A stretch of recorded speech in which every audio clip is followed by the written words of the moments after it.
This is a monstrosity that is one of the most shameful acts I've ever seen in this body. The appropriations process has failed the American public, and there's no greater example of the nail in the coffin of the greatest failure of a one-party rule of the House, the Senate, and the presidency of this bill here. Political response.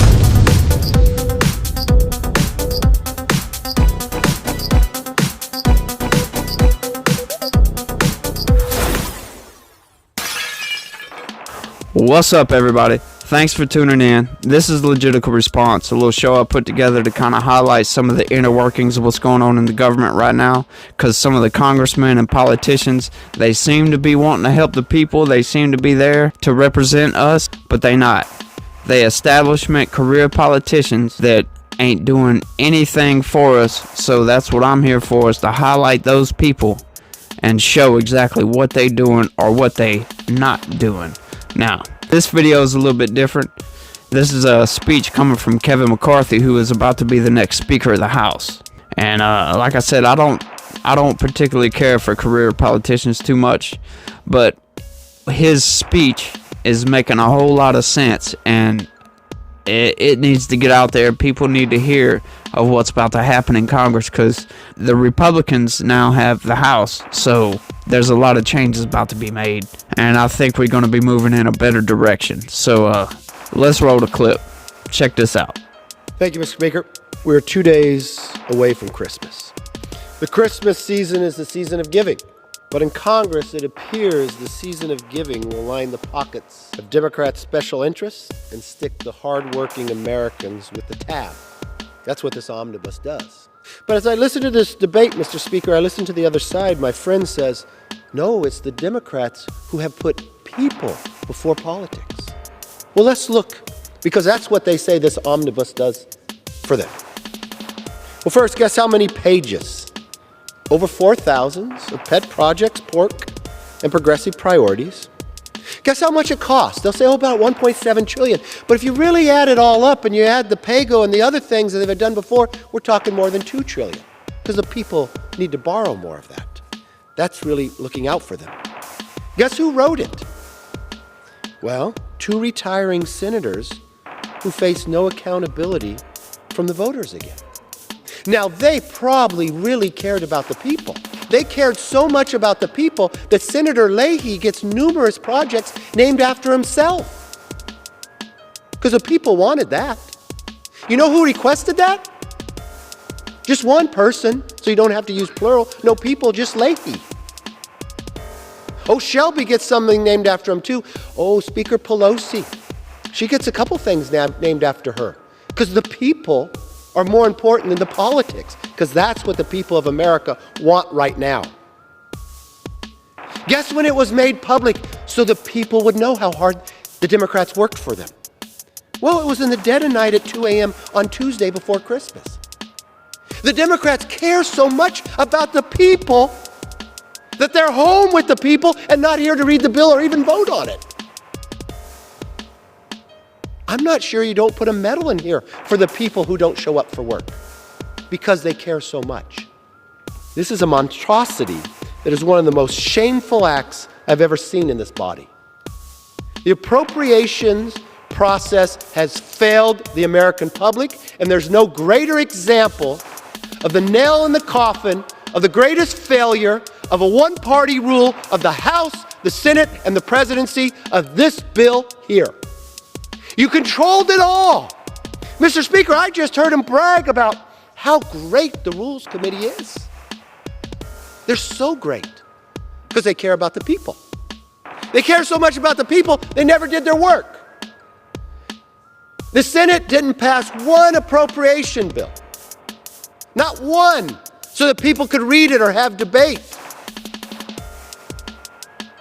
They passed a continuing resolution for the people so government wouldn't shut down. What date did they pick? Well, let's pick it right before Christmas, so members won't be here. They won't read the bill. They'll vote by proxy.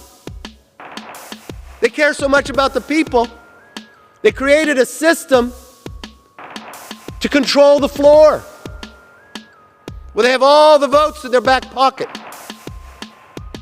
So the people have no say. The country is tired of it. Mr. Speaker, I know you're busy reading, but I do know this for true. The country is tired of it. You know why? Because they told you last month. They told you last month that no, you don't put people before politics. You have done nothing but put politics before the people of America. So you know what? They fired you. They fired you. They chose a new direction for our country by electing a House Republican majority for the 118th Congress. If you dearly cared about the people, why wouldn't you let everybody read it? Why wouldn't you let them debate it? Why wouldn't you simply wait 11 days? Just wait 11 days. The people have spoken. They don't like that you didn't do your job. They didn't like that you put yourselves before them. They didn't like that you wouldn't show up for work. So you stuck it to them one more time. But you did it in a manner that is so big we've never seen it before.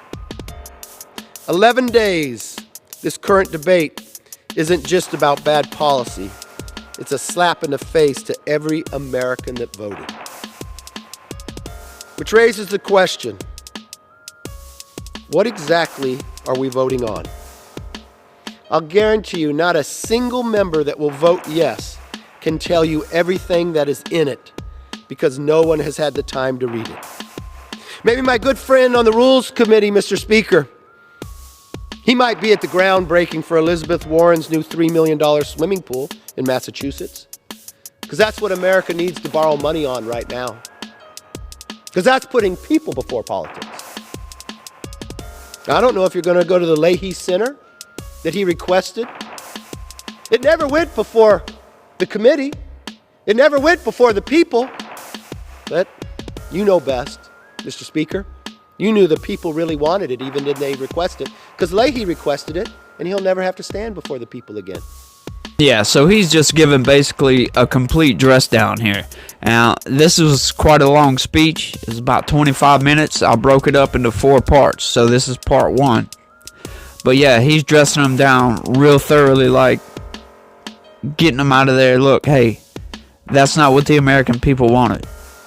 We didn't ask for all this. We didn't ask for all this inflation. We didn't ask for these border problems.